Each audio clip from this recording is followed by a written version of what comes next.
Welcome back to my YouTube channel. It's me Ganga. രാവിലെ 3:30 മണിക്ക് എണീറ്റ് 4 മണിക്ക് മേക്കപ്പ് ഉണ്ട് കാര്യമായിട്ട് വെച്ചിട്ട്. അപ്പോൾ അങ്ങോട്ടേക്ക് പോകണം. ഞാൻ ആദ്യമായിട്ടാണ് സ്ലീവ്ലെസ് ഇടുന്നത്. ഇതിന് മുമ്പ് ഇട്ടിട്ടൊന്നുമില്ല. ഇട്ടെങ്ങനെ ഇറങ്ങത്തില്ല, അല്ലാതെ വീട്ടിലിട്ട് നിൽക്കുന്നേ ഉള്ളൂ. അപ്പോൾ അതാണ് നിങ്ങളെ ഒന്ന് കാണിച്ചു തരാൻ വേണ്ടിയിട്ട് എടുത്തത് കേട്ടോ. ഇപ്പം ഞാൻ ഇട്ടെങ്കിലും ഞാൻ ഓവർകോട്ടായിട്ട് വേറൊരു സംഭവം കൂടി ഇട്ടിട്ടുണ്ടേ. ജസ്റ്റ് ഒന്ന് കാണിച്ചത് മാത്രമാണ്. ഇഷ്ടമാണ്, പക്ഷെ ഒരു അൺകംഫർട്ടബിൾ ചിലപ്പോൾ ഫീൽ ചെയ്യാറുണ്ട് കേട്ടോ. വലിയ കുഴപ്പമൊന്നും ഇല്ല, ശീലിച്ച് കഴിഞ്ഞാൽ അങ്ങ് മാറും. പക്ഷേ ശീലിച്ചില്ല കേട്ടോ. അങ്ങനെ രാവിലെ ഇറങ്ങി വർക്കിന് പോകണം. വർക്കിന് പോകാൻ വേണ്ടി ഇറങ്ങിയപ്പോഴാണ് നന്നായിട്ട് മഴ പെയ്തു എന്ന് കണ്ടത് കേട്ടോ. ഞാൻ അറിഞ്ഞിരുന്നില്ല, പോത്തുപോലെ കിടന്ന് ഉറങ്ങിയത് കൊണ്ട് ഒന്നും അറിഞ്ഞിരുന്നില്ല കേട്ടോ. മഴയൊക്കെ പെയ്ത് ഫുള്ള് നനഞ്ഞു കൊന്നിരിക്കുകയാണ് എൻ്റെ സ്കൂട്ടി കേട്ടോ. അങ്ങനെ സ്കൂട്ടിയൊക്കെ തുടച്ചിട്ട് നേരെ പാർലറിലോട്ട് പോവുകയാണ്. കാര്യമായിട്ട് പാർലറിൽ വെച്ചിട്ടാണ് മേക്കപ്പ്. ഇവിടെ നോ പാർക്കിംഗ് സൗകര്യം കൂടുതലുള്ള സ്ഥലമാണ്. അതുകൊണ്ട് തന്നെ നോ പാർക്കിങ്ങിൽ കൊണ്ടുവന്ന് നമ്മൾ വണ്ടി വെച്ച് കഴിഞ്ഞ് ഇറങ്ങാൻ നേരത്ത് നല്ലൊരു പണി കിട്ടിയിരിക്കും. അതുകൊണ്ട് നോക്കിയും കണ്ടും വച്ചില്ല എന്നുണ്ടെങ്കിൽ ശരിയാകത്തില്ല. അങ്ങനെ ഞാൻ വണ്ടി മുകളിലോട്ടാണേ വയ്ക്കുന്നത്. മുകളിലോട്ടൊക്കെ വെച്ചിട്ട് ചെന്നപ്പോഴത്തേക്കാണ് കസ്റ്റമർ വന്നത്. അവർ ആട്ടയിൽ വന്ന് ഇറങ്ങിയിട്ടേ ഉണ്ടായിരുന്നുള്ളൂ. അപ്പോൾ 4 മണിക്കാണ് എത്താൻ പറഞ്ഞത്. 4:10 ആയപ്പോഴത്തേക്കും ഞങ്ങൾ എത്തിയായിരുന്നു കേട്ടോ. ഞാൻ ഈ വീഡിയോ എടുക്കാമെന്ന് വിചാരിച്ചത് ഇന്ന് രാവിലെ വർക്കിന് പോയിട്ട് അമ്പലത്തിൽ പോകാമെന്ന് വിചാരിച്ചത്. അതുകൊണ്ടാണ് മെയിനായിട്ടും വീഡിയോസൊക്കെ എടുക്കാമെന്ന് കരുതിയത്. അപ്പോൾ കുറച്ച് വീഡിയോസൊക്കെ കിട്ടുമല്ലോ എന്ന് കരുതി. പക്ഷേ രാവിലെ മഴ എന്നെ ചതിച്ച് എൻ്റെ പ്ലാനിങ് ഫുള്ള് തെറ്റിച്ച്. ഞാൻ എന്തോരം പ്ലാൻ ചെയ്തതാണെന്നറിയാമോ. ഇനി പ്ലാൻ ചെയ്യുക അങ്ങ് നിർത്തി. കാരണം ഇവിടെ വർക്കിന് വന്നതിന് ശേഷം, അല്ലെങ്കിൽ കുളിച്ചിട്ട് ഇവിടെ വന്ന് വർക്ക് എടുത്തതിന് ശേഷം പിന്നെ അമ്പലത്തിൽ പോകാമെന്ന് വിചാരിച്ചു. അങ്ങനെ 2 പ്ലാൻ വെച്ചു. അല്ലെങ്കിൽ വീട്ടിൽ പോയി കുളിച്ചിട്ട് അമ്പലത്തിൽ പോകാമെന്ന് വിചാരിച്ചു. 6 മണിയാകുമ്പോൾ ഇവിടുത്തെ വർക്ക് കഴിയും.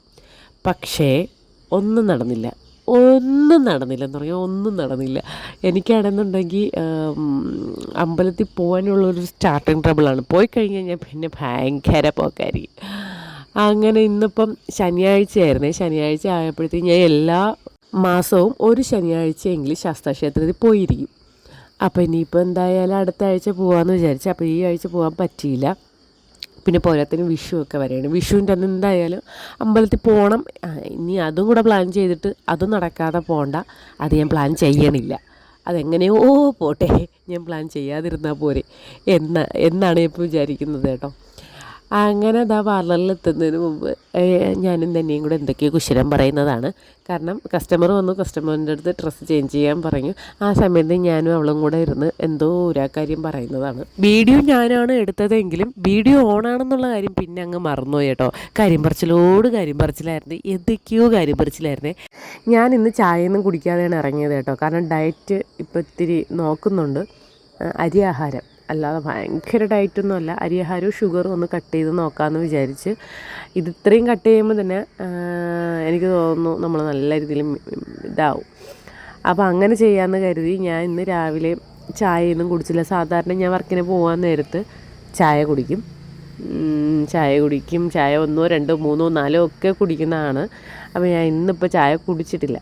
അതുകൊണ്ട് തന്നെ വയറങ്ങ് ഒരുമാതിരി ആവും കേട്ടോ. ഒന്നും കുടിക്കാതെ ഇറങ്ങുമ്പോഴത്തേക്കും വെള്ളം കുടിക്കും, പക്ഷേ എന്തോ പോലെയൊക്കെയാണ്. പിന്നെ ഇവിടെ ഉള്ളത് സിമ്പിൾ മേക്കപ്പാണ് കേട്ടോ. ബ്രൈഡ്സൊന്നും അല്ല, ജസ്റ്റ് സിമ്പിൾ മേക്കപ്പാണ്. ഒരു കല്യാണത്തിന്, അതായത് ഈ കുട്ടിയുടെ ബ്രദറിൻ്റെ കല്യാണം അങ്ങനെ എന്തോ ആണ്. അപ്പോൾ അതിന് വേണ്ടിയിട്ടുള്ള സിമ്പിൾ മേക്കപ്പിനാണ് റെഡിയാക്കാൻ വേണ്ടിയിട്ട് വന്നത്. അപ്പോൾ സാധാരണ ബ്രൈഡിനൊക്കെയാണ് വെളുപ്പിൻ്റെ 4 മണിക്ക് നമ്മൾ എണീറ്റ് വരുന്നത്.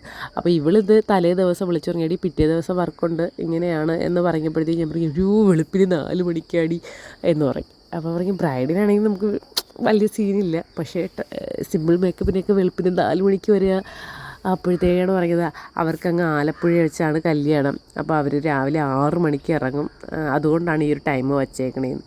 പിന്നെ കുഴപ്പമില്ല, നമ്മളെ വിശ്വസിച്ച് നമ്മളെ വിളിച്ച് ചോദിക്കുന്ന കസ്റ്റമേഴ്സ് അല്ലേ എന്ന് വിചാരിച്ച് പിന്നെ നമ്മൾ രാവിലെ എത്തിയതാണ് കേട്ടോ. നമ്മൾ കഴിവതും, എനിക്ക് തോന്നുന്നു നമ്മളെ പ്ലസ് പോയിൻ്റ് അതാണെന്ന് ഞാൻ വിശ്വസിക്കുന്നത്. ഒരു കുഞ്ഞു വർക്കാണെങ്കിൽ കൂടി നമ്മളത് കളയത്തില്ല കേട്ടോ. അതെന്താണെന്ന് വെച്ചാൽ ഇറങ്ങിക്കൂടാ, നമുക്ക് ഭയങ്കര സങ്കടമാവും. അപ്പം അത് പേയ്മെൻറ്റ് ആഗ്രഹിച്ചായിരിക്കും എന്നുള്ളൊരു കാര്യത്തിന് ഞാൻ ശക്തമായിട്ട് എതിർക്കുന്നു. അങ്ങനെയൊന്നുമല്ല, എന്താണെന്നറിയത്തില്ല, നമ്മളൊരു ചെറിയ വർക്ക് വന്നാലും നമ്മളതങ്ങ് പറ്റത്തില്ല. അല്ലെങ്കിൽ ഹെയർ സ്റ്റൈൽ മാത്രമായിട്ട് വരും, കുഴപ്പമില്ല. അത് വെളുപ്പിന് ചിലപ്പോൾ ഈ ഒരു സമയത്തൊക്കെ ആയിരിക്കും. കുഴപ്പമില്ല വരാം എന്നായ. പക്ഷേ ചിലയിടത്തൊക്കെ ഇടുന്നുണ്ടെങ്കിൽ നല്ല രീതിയിൽ റേറ്റ് കാണും. പക്ഷെ നമ്മളങ്ങനെയൊന്നും പറയാൻ വേണ്ടി നിൽക്കത്തില്ല. നമ്മളൊരു മിനിമം നഷ്ടമില്ലാത്തൊരു കാര്യം പറയും. അവർക്ക് അത് വില്ലിങ് ആയിരിക്കും. അതുകൊണ്ടൊക്കെ ആയിരിക്കും നമ്മളെ കോൺടാക്റ്റ് ചെയ്യുന്നത്. ഞാൻ വീഡിയോ എടുത്ത് വന്നപ്പോഴത്തേക്കും 2 പേരും ഓറഞ്ച് കളർ കേട്ടോ. പക്ഷെ അവളത് എനിക്കൊന്നും നേരിട്ട് കാണുമ്പോഴത്തേക്കും കളർ വ്യത്യാസമാണ് ഡ്രസ്സിന്.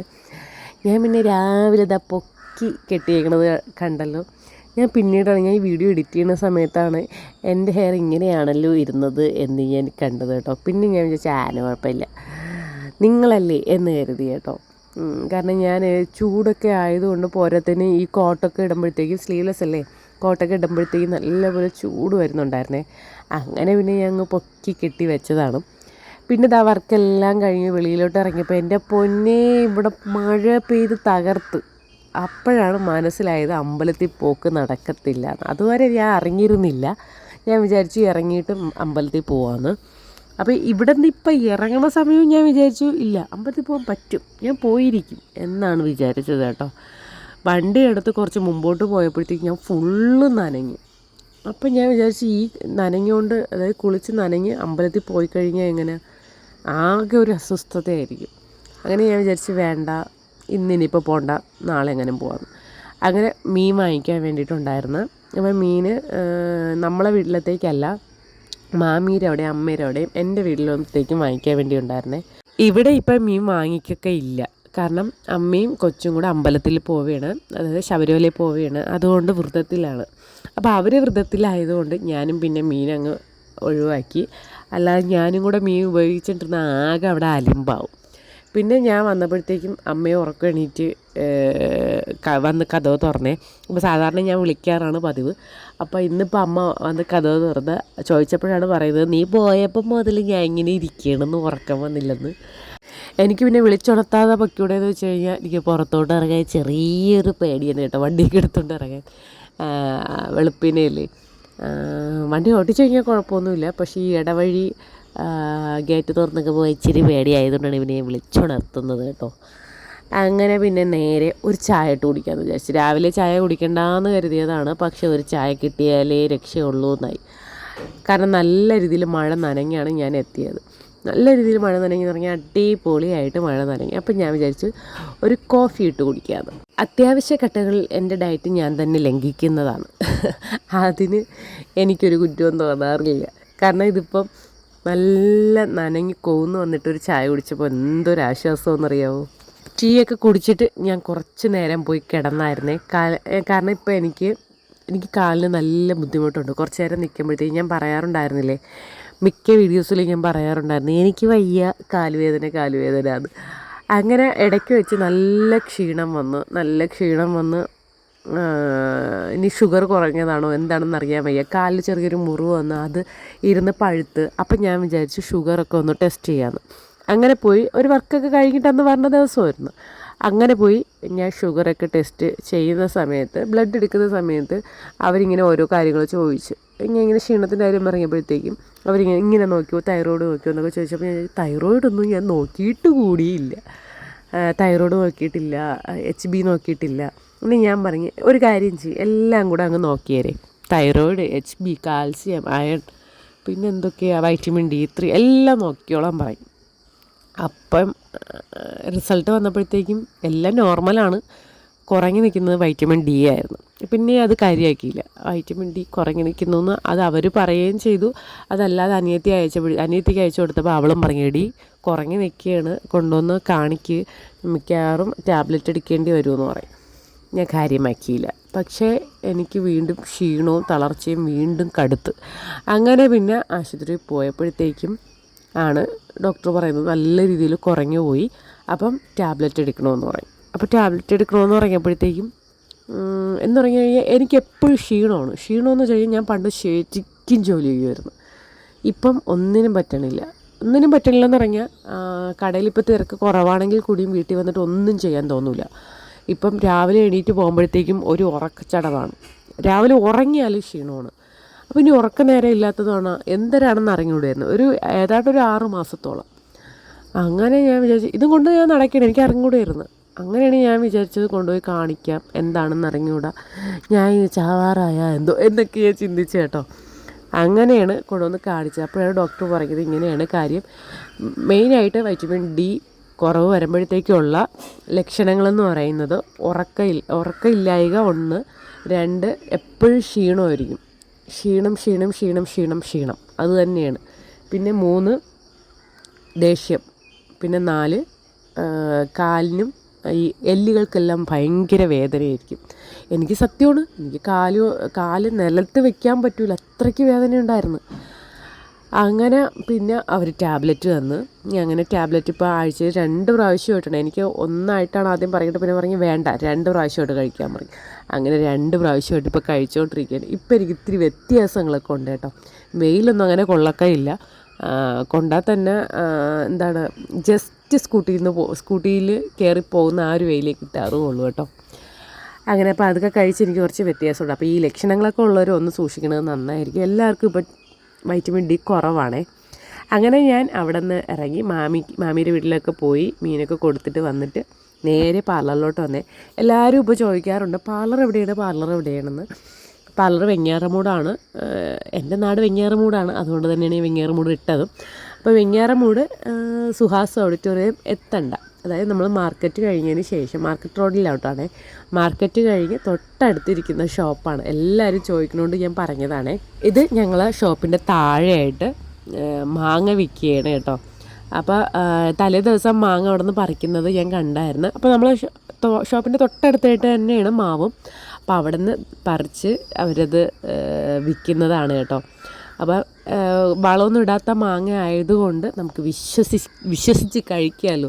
അതിപ്പോൾ ഇത്തിരി ടേസ്റ്റ് കുറവാണെങ്കിൽ കൂടി. അപ്പോൾ ചേട്ടൻ പറയും നീ ഇത് കഴിച്ച് നോക്കിയിട്ട് നീ അഭിപ്രായം പറയ്, കൊള്ളാമോ കൊള്ളൂലേന്ന്. ഇത് പച്ച മാങ്ങയാണ്. അപ്പോൾ ഞാൻ പറയും എനിക്ക് പച്ച മാങ്ങ വേണ്ട, കാരണം പുളിപ്പായിരിക്കും എന്ന് വിചാരിച്ച്. അപ്പോൾ ഞാൻ പറയും പച്ച മാങ്ങ വേണ്ട, പഴുത്ത മാങ്ങ മതി എന്ന് പറഞ്ഞ്.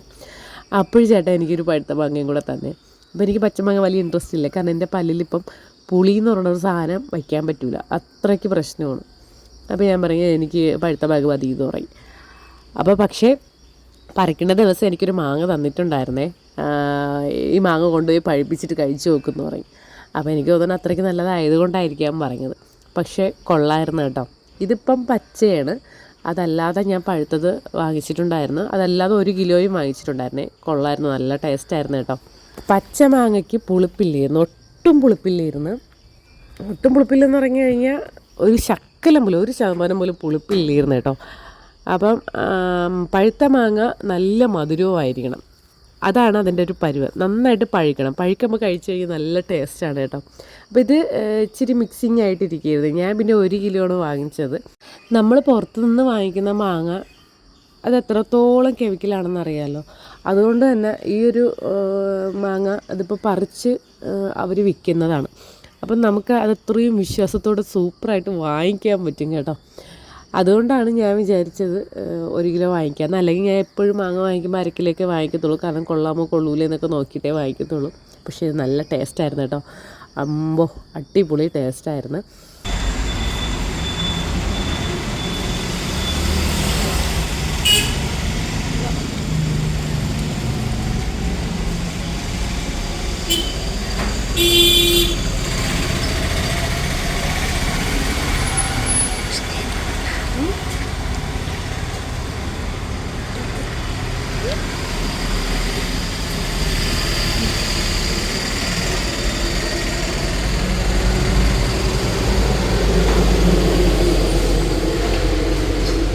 ദോണ്ടേ ആ മാവ് കണ്ടായിരുന്നു. അപ്പം ഇവിടെ നിന്നാണ് മാങ്ങ പറിച്ച് താഴെ വിൽക്കുന്നത് കേട്ടോ. ഈ മാവ് കണ്ടപ്പോൾ ഞാൻ വിചാരിച്ചില്ല ഇത്രയും നല്ല മാങ്ങയാണ് കിട്ടുന്നതെന്ന് കേട്ടോ. അപ്പോൾ ഇന്നത്തെ വീഡിയോ ഇതൊക്കെ തന്നെയാണ്. അപ്പോൾ അടുത്തൊരു പുതിയ വീഡിയോ ആയിട്ട് വരുന്നതായിരിക്കും. Tata bye bye, see U.